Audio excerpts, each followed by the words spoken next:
Davis Medical Center waiting for the swelling to go down so he can have his second surgery. The 20-year-old should be out of the hospital in about a week.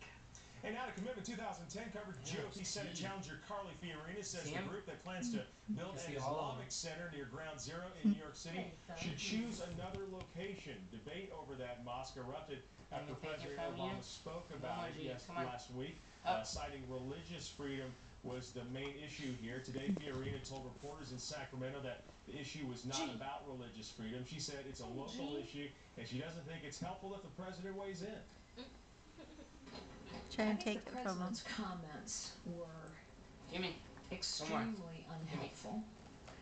And the president was wrong in suggesting that this issue was about freedom Scoot it of over religion. this way, Pop, so I can see him.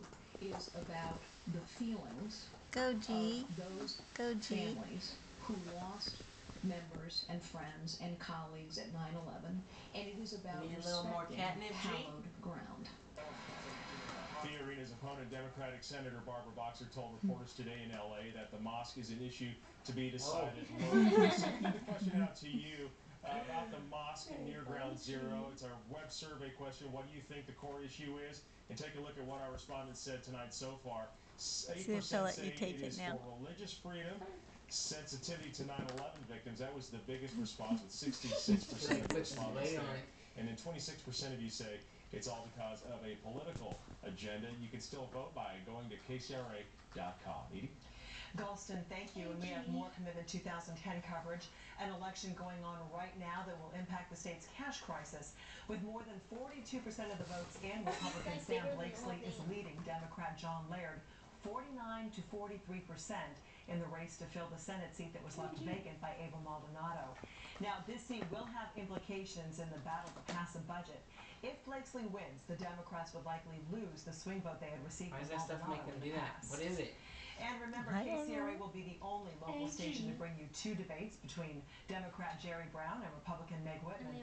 The first one is live at UC Davis on September 28th and will air a second on October 12th. That one moderated by Tom Brokaw.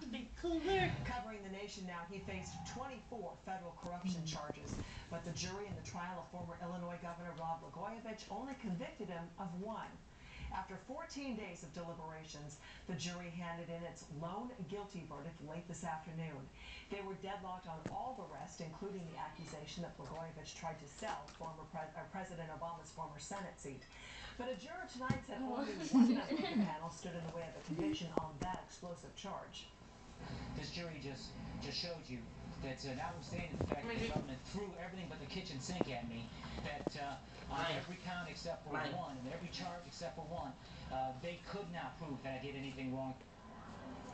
Federal prosecutors say they will move for a retrial on those other 23 charges, and Blagojevich